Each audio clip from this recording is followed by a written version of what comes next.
And welcome to this edition of Mid-South Viewpoint. I'm Byron Tyler. Glad to have you along. For the past 11 years, Bryan Loritts has been the lead pastor at Fellowship Memphis. Back in 2008, Bryan hosted for the first time the Bible teaching program Bridge for Life. It's heard Sunday mornings, 7:30 here on Bot Radio Network, AM 640 and FM 100.7. He and his wife, Corey, have three sons, Quentin, Miles, and Jaden. Now, Bryan is a sought-after speaker. He and Corey travel together quite often on behalf of Family Life Ministries, helping to build healthy marriages through the Weekend to Remember conferences. Now, what I like most about Bryan Loritts is his genuineness, his humility, and his passion for preaching the Word and for truth. Bryan, welcome to Mid-South Viewpoint. Oh, Byron, it's great to be here. Thanks for having me. I'm just so glad that you decided to come see me. Well, I couldn't get out of town without hanging out with you, man, so thanks for the invitation. Well, we had the schedule, and I know that you had to reschedule, and those things happen, especially in this transition that's taking place in your life. Just recently, you made a very critical and pivotal announcement to your congregation at Fellowship Memphis. Yeah, it was by far the hardest thing I've ever had to do at the church, and it was to share with them that the Lord has clearly called our family away from Fellowship Memphis, where we have been a part of this great community for almost 12 years now. We landed here Memorial Day weekend 2003 to plant the church, and by God's grace, it's been great having a front row seat, watching all that He's done, and we are transitioning to New York City, where I will serve a great church there called Trinity Grace Church. So people have asked me, how do you feel? And I feel profoundly sad to leave Fellowship Memphis. There's a level of attachment that you have when you start something. And I feel at the same time incredibly excited about the venture ahead. Bryan, it was about 12 years ago that you first got the call to come to Memphis. Yeah. You recall the details? Absolutely. I was minding my own business in Charlotte, North Carolina, working at a church there. We had just bought a house a few months before, so that lets you know my mindset. I was definitely trying to be there for a long time, and then as God so often does, He just showed up out of the blue through a guy with a thick Southern accent from Harlan, Kentucky, named John Bryson, who said, "Man, I'm planting this church in Memphis, Tennessee, and would love for you to join in on it." And the vision of doing something multi-ethnic really captivated our hearts. And the next thing I know, 5 months later, we were unloading a truck in Memphis. What stands out to you about the uniqueness of the people of Memphis? Wow.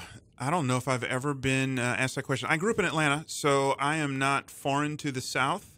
Atlanta is its own thing. It's I'd put it in the same category as a Dallas and even to some extent a Charlotte, where most of the people in Atlanta aren't from Atlanta. And so love Atlanta, not ripping on Atlanta. It just doesn't have the heart and soul that Memphis does. There is this thing to Memphis summed up in that word grit and grind that this city has, and it's rich with culture. And I absolutely adore that about the city of Memphis. What about some snapshots from your time with family here in Memphis that you can look back over and just kind of highlights of your time here?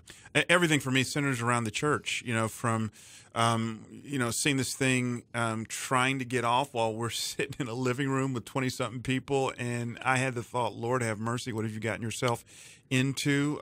Then see us transition from 20-something people to 80-something people at the SOS building right there on Poplar. Yeah. Then to transition from there to the old Redeemer Church on Central and Highland. It's now high-rise condominiums. And we were 100 and something then. Then to transition to Strings and Things.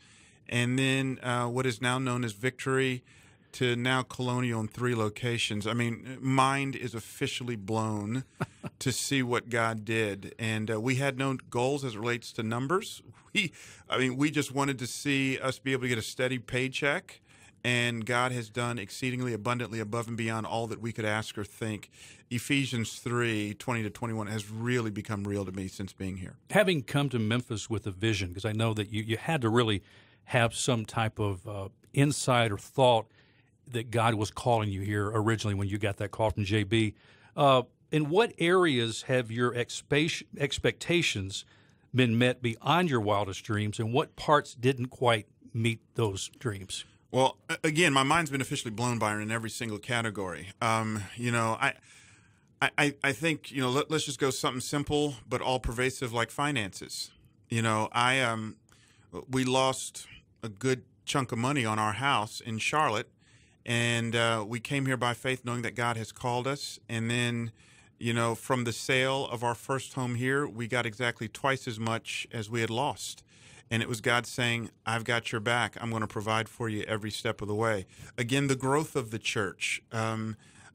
He did exceedingly abundantly above and beyond all that we could ask or think. The positioning of Fellowship Memphis and the influence that we have all around the country.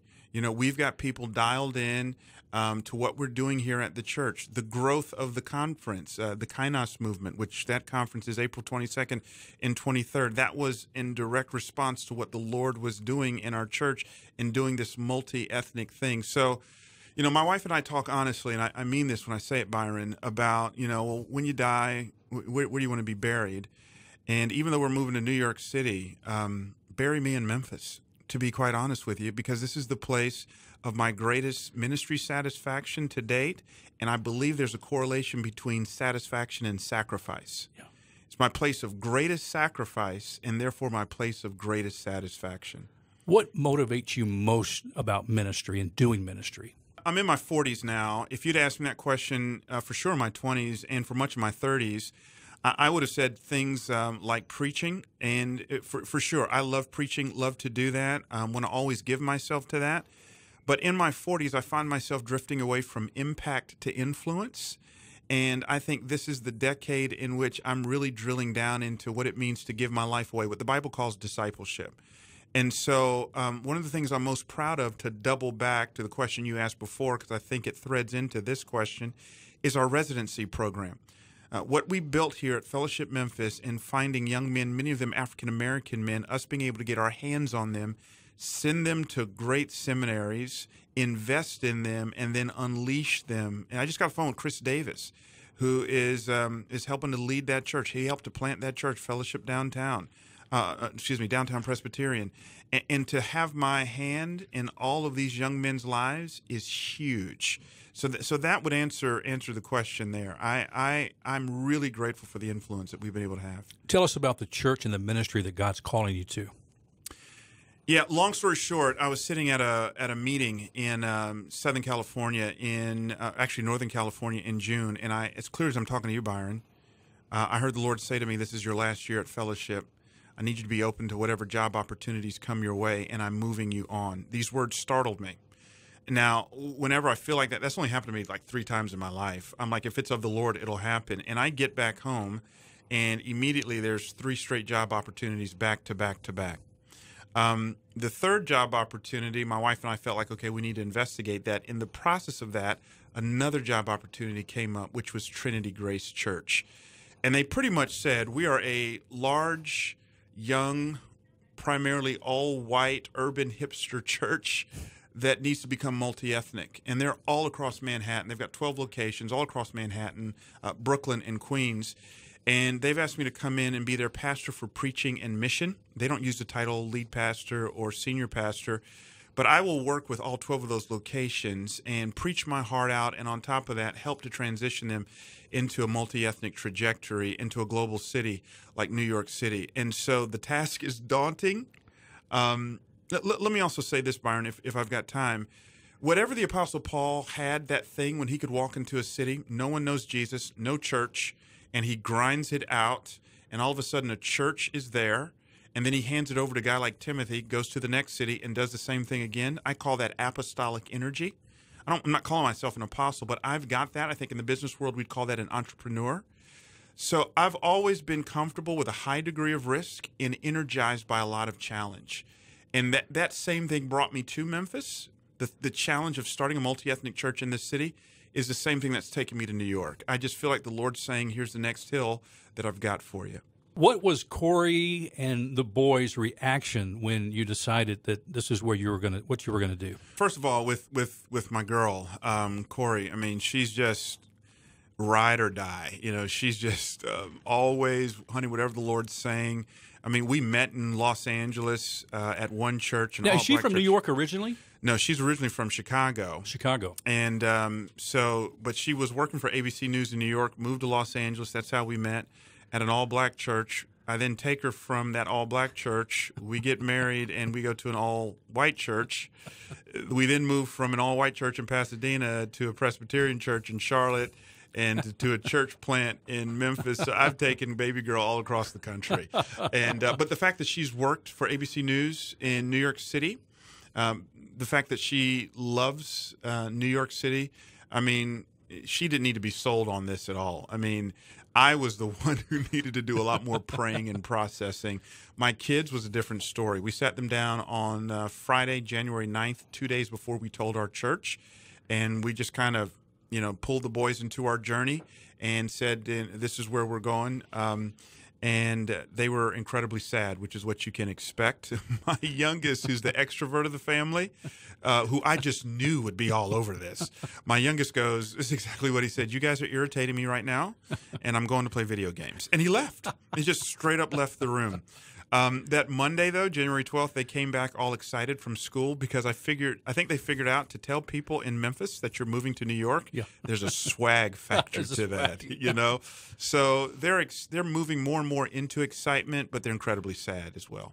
Bryan, you do realize you're moving into a city of 8.5 million people compared to our city, just over 500,000.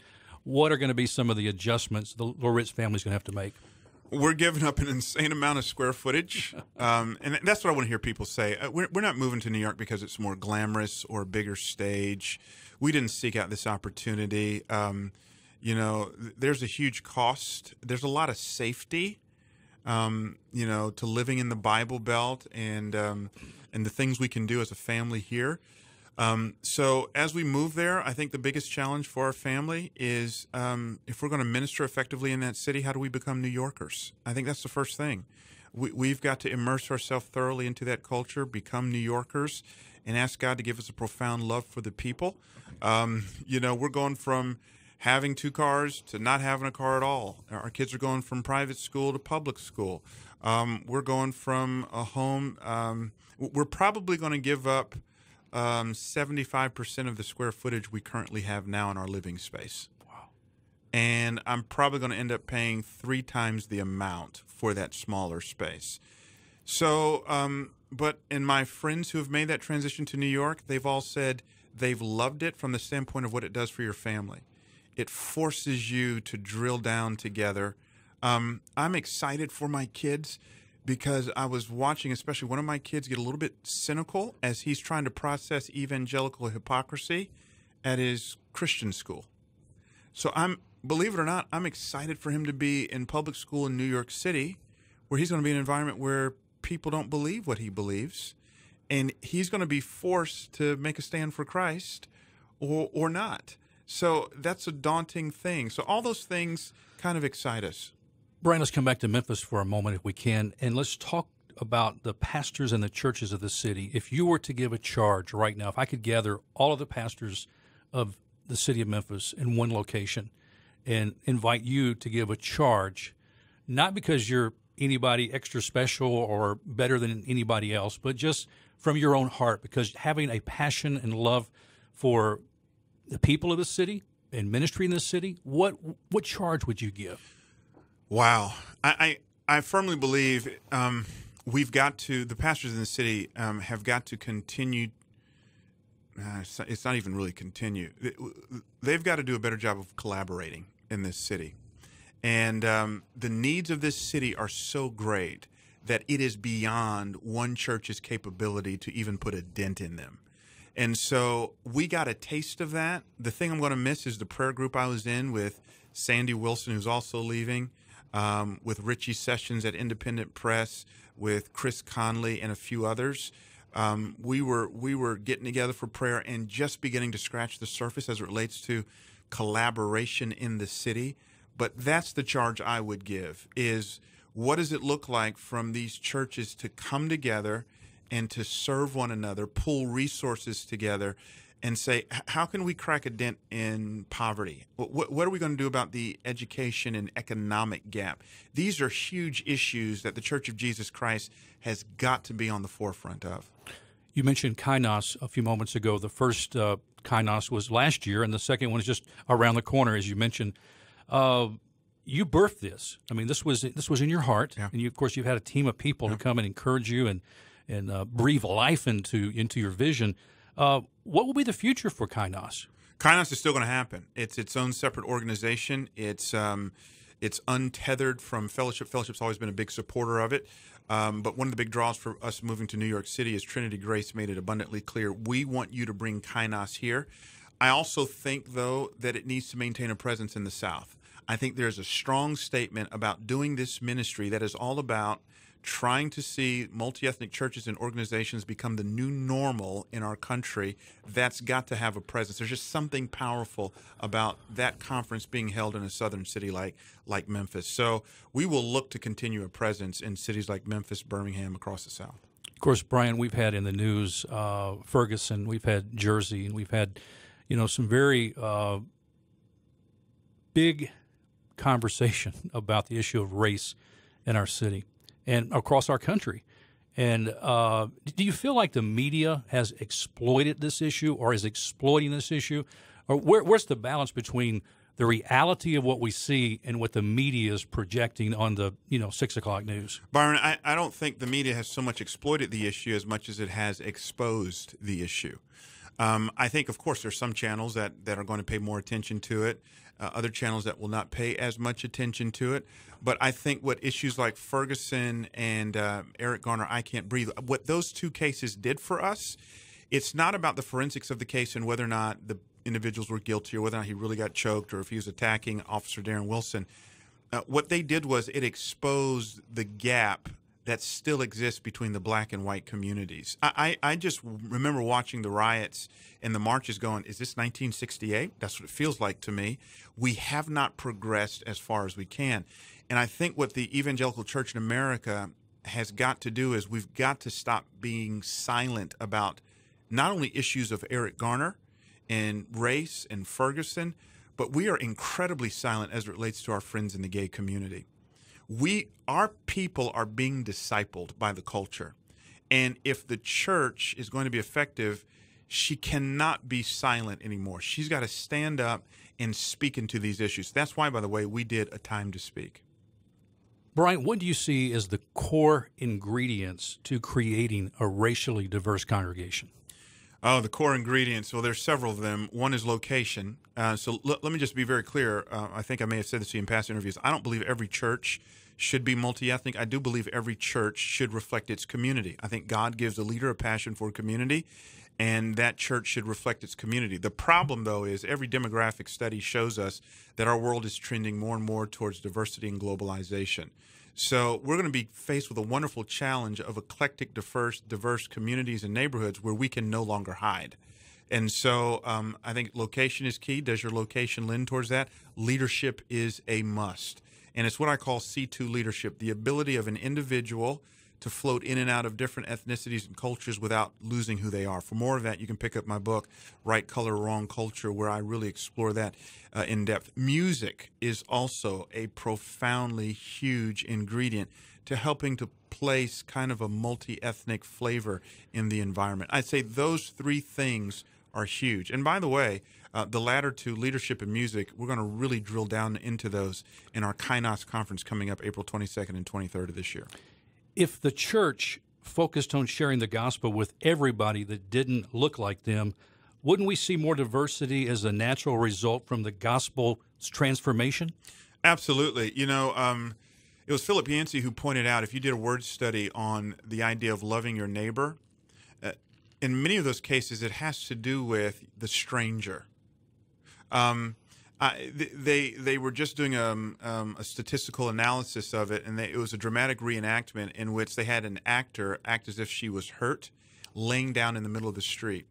And for a period of a half hour, nobody came down to help her.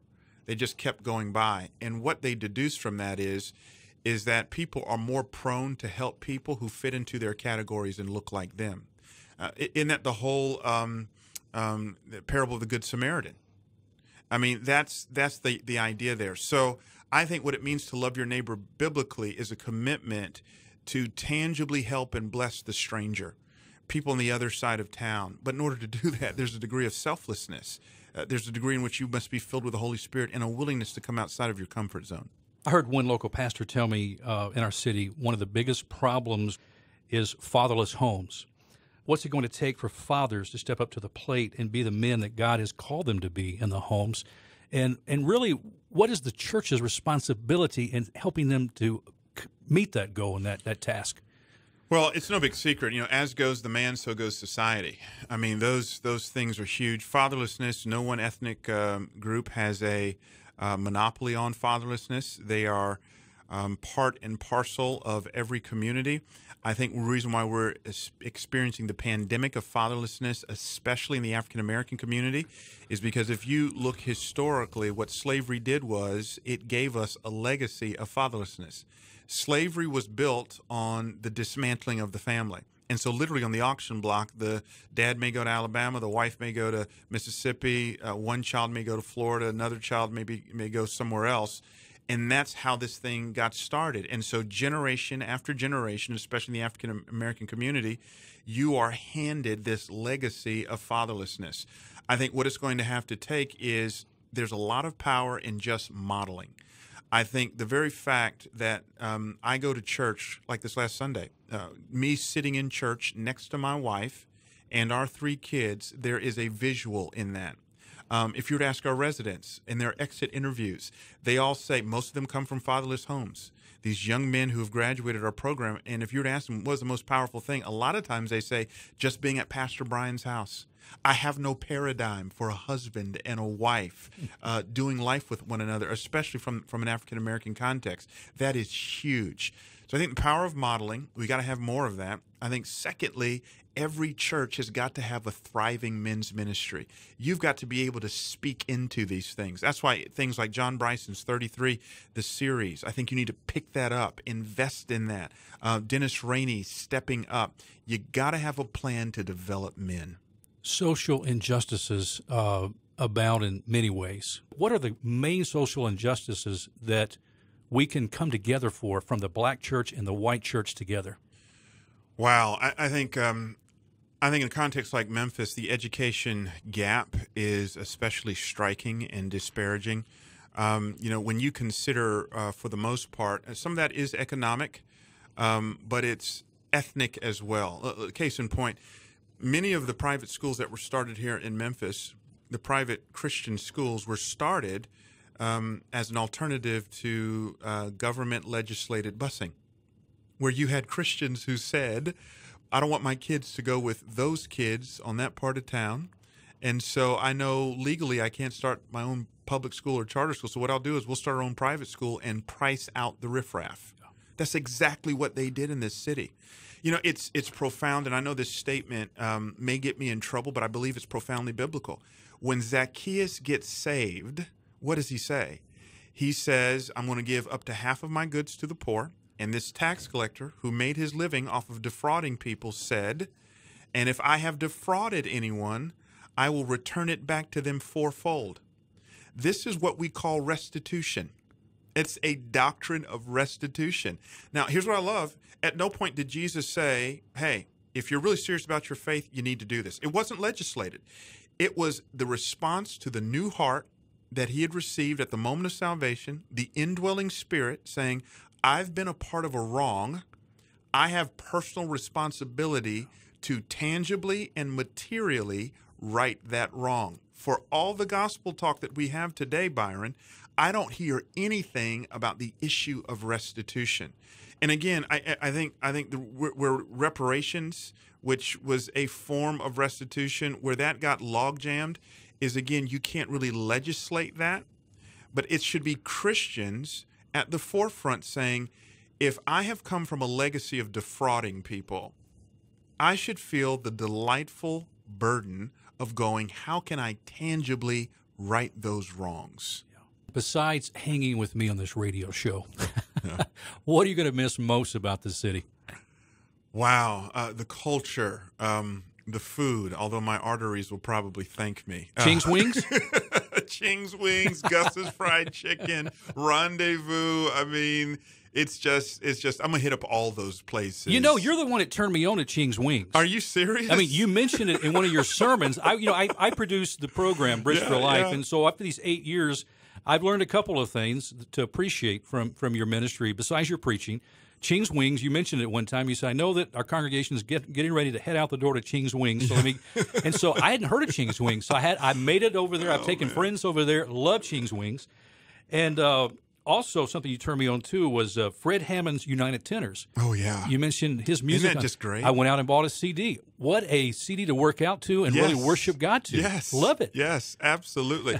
I'm going to miss that.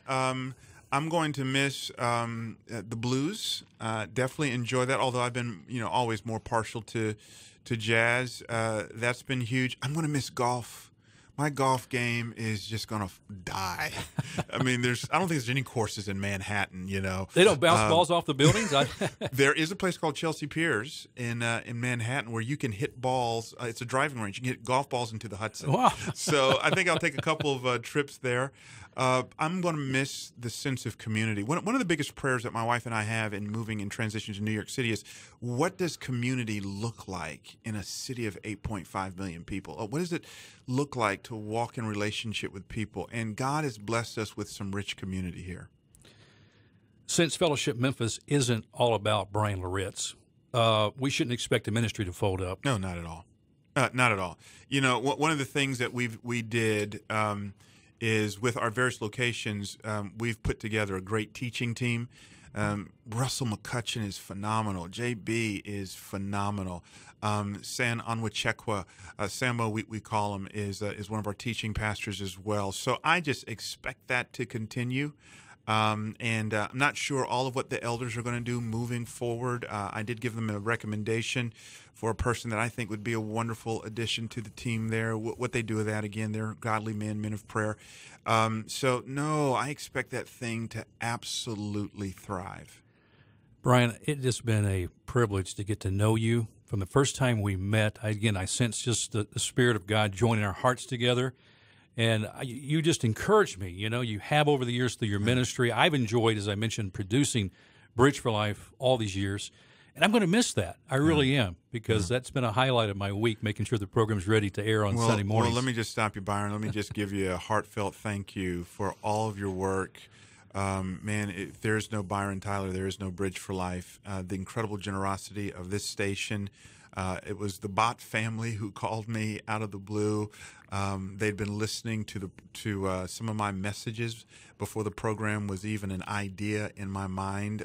Just remember, hope he doesn't mind me calling him this old man Bott, just being moved for the city of Memphis, and by the fact that there's a multi-ethnic church there, and him saying, we got to give you a platform. It's just the amount of favor this station has shown me. I'm forever indebted and grateful to you guys. So thank you very much. Bryan, thank you. And also want to say thank you for the investment for you, Corey, and the boys, and the kingdom work in our city and what you've done.